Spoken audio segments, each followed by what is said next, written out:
So yun, magandang hapon mga kapatid. Ako nga pala si Andy Fernando. Ngayong araw ay dadako tayo sa panibagong topic ng ating devotion.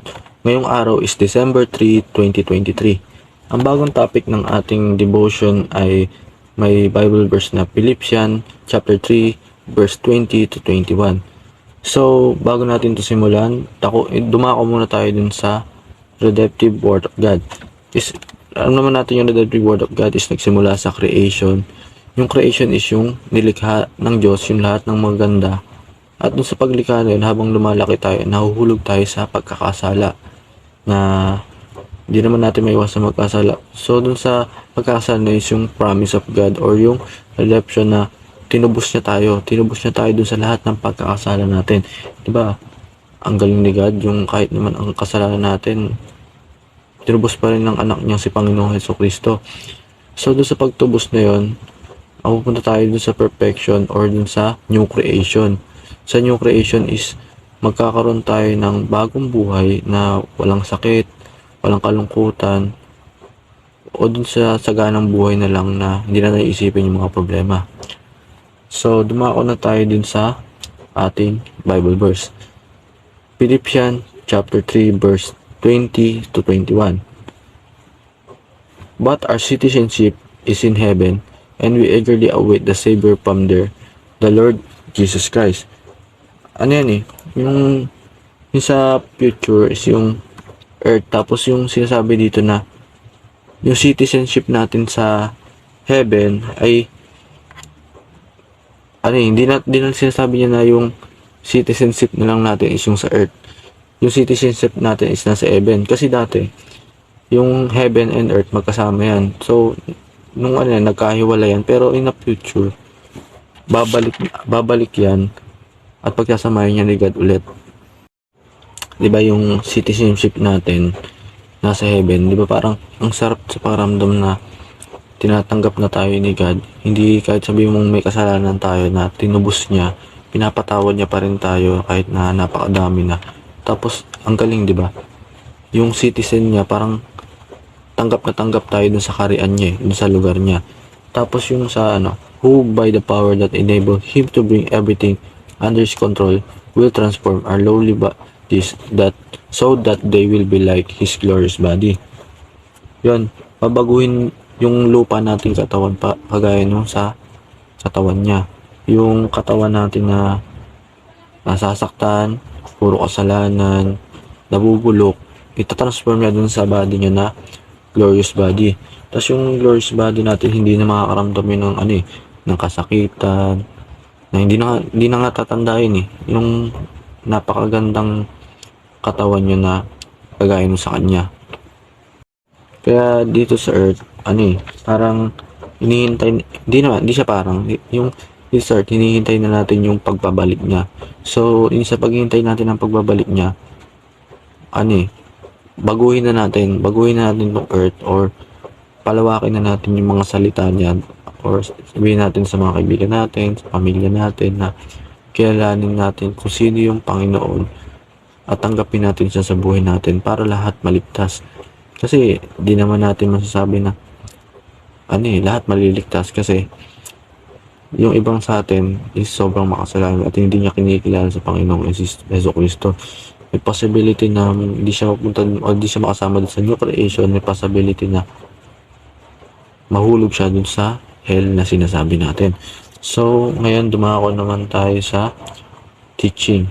Ang una is mayroon ulit tong tatlong sa teaching. Una is yung our citizenship is heaven. Bago pa tayo maging Pilipino, naging citizenship na tayo ng heaven. So, hindi naman natin sabihin natin na citizenship ka is nasa Canada, citizen ka ng ibang bansa. Ang citizenship natin is yung original is yung sa heaven. Tapos yung pangalawa is yung we are Christ ambassador on earth. Ibig sabihin, nung ambassador tayo ni God is sugo tayo ni God. Ito yung sinasabi ko kanina na magiging ambassador tayo or nagtatayo tayo ng embassy dito sa Pilipinas. Yun yung mga church, yung mga fellowship, ayun yung parang nagiging guide or paraan natin para mapalaganap yung salita ng Diyos or makilala ng lahat yung Diyos. Kasi kagaya na nila ng mga pastor natin, sila bishop, mga core, sa mga prayer group, hindi na, ano yun mga tinuturuan nila is yung mga hindi pa masyadong or hindi pa marami yung kaalaman sa God, diba? Through that, na tuturuan or lumalalim yung relasyon ng bawat isa dun sa pagpapalaganap ng salita ng Diyos.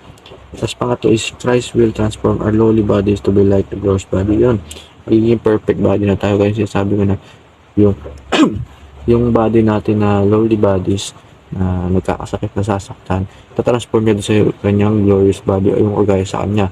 Yung hindi na makakaramdam ng sakit, kalungkutan, or hindi na nabubulo. So, yun.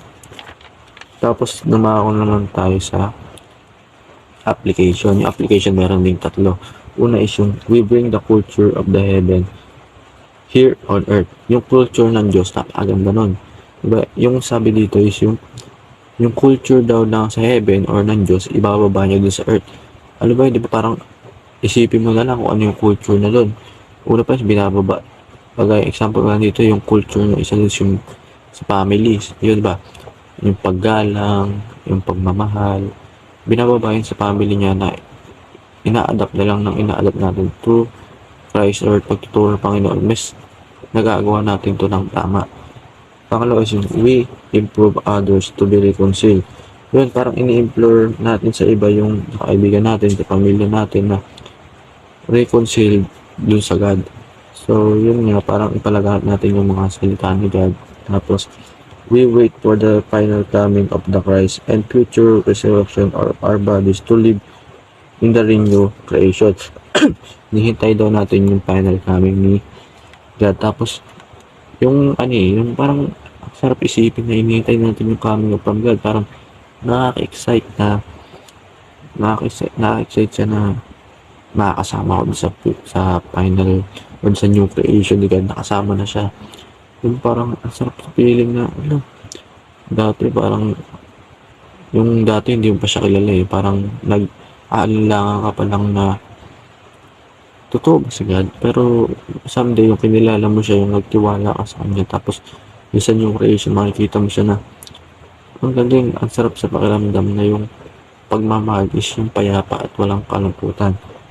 Tapos ang discussion naman natin is yung do you heavenize your relationship or do you make it a hellish one? How can you improve your relationship? Yung citizen na tayo sa langit So yung culture ng heaven, binababa natin ni God, yung parang ini-heavenize or nakakaramdam tayo ng sa pakiramdam na inisip lang natin is yung makakasama natin someday si God. Tapos, paano ito ma-improve? Siyempre, improve mo. Palalimin mo yung relasyon mo kay God and ipalaganap mo yung salita ng Diyos. So, yun. Ito yung pagtatapos ng ating pangatlong topic sa devotion. Abangan nyo po yung mga ibang upload ko ng video na tatalakayin natin yung iba't ibang devotion or iba't ibang topic ni God. Ito yung devotion kasi yung pangalawa sa huli na inano ni Pastor Russell Ocampo na abangan natin yung mga video at magkaroon at gagawin rin natin to ng sarili nating video and maraming salamat po and God bless all.